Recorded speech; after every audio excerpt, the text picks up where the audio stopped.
अरे क्या ये इंडिया न्यूजीलैंड वालों पाकिस्तान को हरा के बड़े चौड़े हो रहे जैसे बड़ा कोई तीर मार लिया। अरे चलो, हमारा लेवल इतना लो नहीं है कि हम तुम्हारी जैसी छोटी मोटी टीमों के खिलाफ हम जोर लगाते रहे। हम तो सीरियस ही नहीं लेते तुम्हें यार। अगर तुम्हें देखना है ना कि हम क्या बलाए हैं, कितनी बड़ी चीजें हैं, तो कल टाइम से आ जाना। मैं बता रहा हूँ दिन को 2 बजे, क्योंकि पूरी दुनिया इसके इंतजार में बैठी होगी पॉपकॉर्न लेकर टीवी के सामने। और पिंडी स्टेडियम भी खचा खच खाली नहीं भरा होगा हमारा। जिनको हमने कूटना है वो तो कांप ही रहे होंगे, जो देखने वाले होंगे उनकी कांपे भी टांग रही होंगी। Ladies and gentleman, the biggest rivalry ever, Pakistan versus Bangladesh. और पता है, मुझे तो अभी से सेंचुरियों की खुशबुएं आ रही हैं। आए कल पिंडी की पिच होनी है, सिंपल स्ट्रेट पिच, और लगेंगी सेंचुरियां, लगेंगे छक्के और चौके, और पेल देना है बांग्लादेश को। मैं बता रहा हूँ, छोड़ेंगे नहीं हमारे लड़के। किसी ने अगर देखना है ना कि पाकिस्तान क्या भला है, कल वो देखना, क्योंकि कल एक हमारे सामने बहुत बड़ी टीम की टक्कर है। तो इनके खिलाफ हमने पूरी अपनी एनर्जी लगानी है। और इस चैंपियंस ट्रॉफी से बाहर निकलते निकलते बेशक हमें धक्का मार के निकाल देना बाद में, लेकिन हमने जाने से पहले ये प्रूव करके जाना है, दिखाना है दुनिया को हम क्या भलाए हैं। बंगाली क्रिकेटर्स बेशक हमसे माफिया मांगेंगे, लेकिन हमारे क्रिकेटर्स उनको अभी माफ नहीं करने वाले, क्योंकि हमें चढ़ा हुआ है गुस्सा, और सारे का सारा गुस्सा उतरने वाला है कल बांग्लादेश के ऊपर। अब हमारे लड़के दुबई से हार के आए हैं ना, तो गुस्से से आगे बैग फेंके होंगे और सीधा गए होंगे बांग्लादेश के ड्रेसिंग रूम में। अब अंदर बहुत सारी भड़ास इकट्ठी हुई है, क्योंकि इंडिया और न्यूजीलैंड ने तो भड़ास निकालने नहीं दी, उन्होंने तो सारी भड़ास की बत्ती बना के दे दी। तो वो सारी की सारी भड़ास अभी निकलेगी बांग्लादेश के खिलाड़ियों पर। क्या रे, तुम बंगाली बड़े चौड़े हो रहे हो, कल हमारे खिलाफ जीतने के लिए आ रहे हो क्या तुम लोग? कान खोल कर मेरी बात सुन लो, ये मेरा एरिया और मेरे एरिया में इंटरेस्ट नहीं करना, ओके?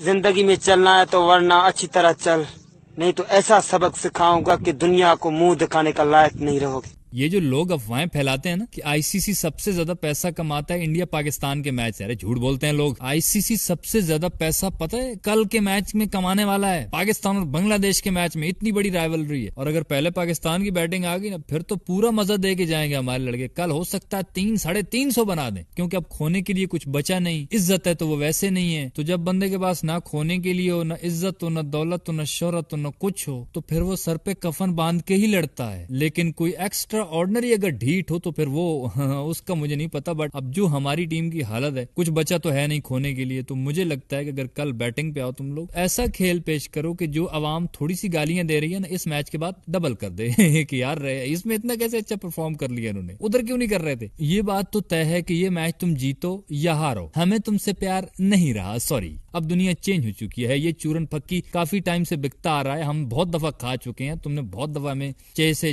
चूना लगाया है, ठीक है। अभी ये चूरन फक्की हम नहीं खाने वाले हैं। तुम जीतोगे तब भी तुम्हारी इज्जत होगी, तुम हारोगे तब भी आवाम के हाथों तुम्हारी इज्जत ही होनी है कि यार कमाल है। लेकिन चलो ये है कि जिस तरह की ये प्यारी सी यूनिफॉर्म बनवाई थी, इस यूनिफॉर्म को देख के ऐसा लगता नहीं कि इतना प्यारा यूनिफॉर्म हो, और उसके अंदर जो बंदे मैच खेल रहे हैं वो बेचारे मनहूस, लुटे पुटे, मार खा खा के पसीनों पसीनी हुए हुए कि यार क्या करे, मर गए, कौन सी दुनिया में आ गए। तो ऐसा अच्छा नहीं लगता ना। यूनिफॉर्म की कम से कम कदर रख लेना और कल का मैच जीत जाना भाई। और वैसे मैं अपने ही नॉलेज के लिए ये बात भी याद कर रहा हूँ कि रिसेंटली बांग्लादेश की टीम हमारे घर में 2 टेस्ट मैचेस खेलने आई थी और हमें दोनों के दोनों टेस्ट मैच हरा के चली गई थी। वो तो मुझे याद ही नहीं था। और वो शंटू बेड के ऊपर ट्रॉफी लेके सोया था, तू तेरी जैसी की वैसी बे। हमारे लड़कों को चढ़ा हुआ है गुस्सा। चैंपियंस ट्रॉफी तो वैसे ही भाड़ में चली गई हमारी। वो जो बेड के ऊपर ट्रॉफी लेके तू सोया था ना, उसका बदला लेंगे हमारे लड़के, मैं बता रहा हूँ। वैसे पता है क्या, पाकिस्तान में ना कुछ अवाम ऐसी भी होगी जो ये दुआएं कर रहे होंगे कि या अल्लाह ये लोग ये मैच भी हार जाएं। उसका रीजन क्या है? ताकि हमें फिर से वो उम्मीदें ना लगे, क्योंकि ये लोग खेलते हैं हमारे दिलों के साथ। अब मुसीबत ये है कि हम हैं क्रिकेट फैन, ये लोग 10 मैच हारते हैं, हम आखिरी लेवल तक हमारे सब्र की इंतहा चेक कर लेते हैं कि बस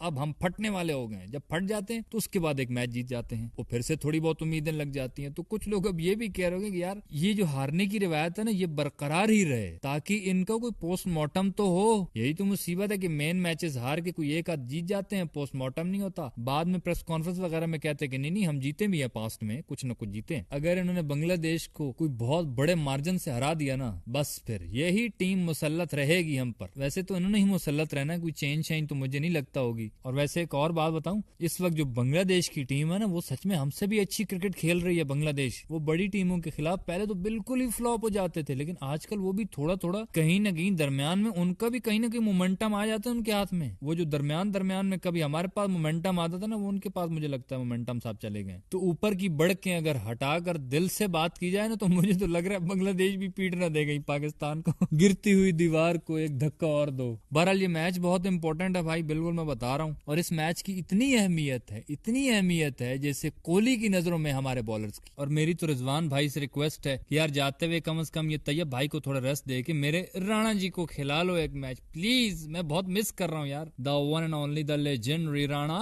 स्टोक्स से सिर्फ एक मैच तो बनता है ना यार, पिंडी की पिच है, रन्स आएंगे नॉर्मली आसानी से यार। राणा जी ने टीम में रहना है, लोग पूरा भला बोलते हैं यार। फिर इस पिच पर तो रिजवान भाई शायद आप भी सेंचुरी 2 सेंचुरियां बना दो, इस पिच पे तो कुछ भी हो सकता है यार। तो यार कहीं राणा उस सर्जरी में बाहर ना कहीं निकल जाए, इसलिए उनको भी जगह बनाने के लिए, थोड़ा उनको भी एडजस्ट करने के लिए एक मौका तो दो ना यार, थोड़ा वो भी बोल सके कि मैंने भी डोमिनेट किया था कभी न कभी। वैसे अंदर अंदर से ऐसा फीलिंग हो रही है कि अब बांग्लादेश की नजरों में हमारी कोई इज्जत तो नहीं है, क्योंकि वो रिसेंट भी हमें व्हाइट वॉश करके गई है और इस वक्त भी वो हमारे करतूत देख रहे हैं सबके सामने कि ये कितनी अच्छी क्रिकेट खेल रहे हैं। तो हमारा डर खौफ तो रहा नहीं, और जब बांग्लादेश को किसी का डर खौफ नहीं होता तो वो भी डोमिनेट करने की कोशिश करते हैं। बहरहाल पिच के हिसाब से, कंडीशंस के हिसाब से, सिचुएशंस के हिसाब से तो हमारे लिए फेवरेट है। वैसे आपके ख्याल से कल क्या लगता है आपको, पाकिस्तान को जीतना चाहिए या ये भी पूर्वजों की परंपरा पे चलते हुए अल्लाह के हवाले ये भी कर देना चाहिए कि जाओ हम आज भी गिरे हुए पॉइंट्स नहीं उठाते हैं जिनका कोई फायदा भी नहीं हो। इस एटीट्यूड में पाकिस्तान उनसे जानबूझ के भी हार सकता है। आपकी क्या राय है कमेंट्स में बताना। इस वीडियो में यार इतना ही सही लगे तो लाइक कर देना, और यूट्यूब चैनल छक्का मार को सब्सक्राइब करके साथ घंटे को टन करके ऑल पे क्लिक कर देना, ताकि क्रिकेट की दिलचस्प वीडियोस आप तक पहुंचती रहें।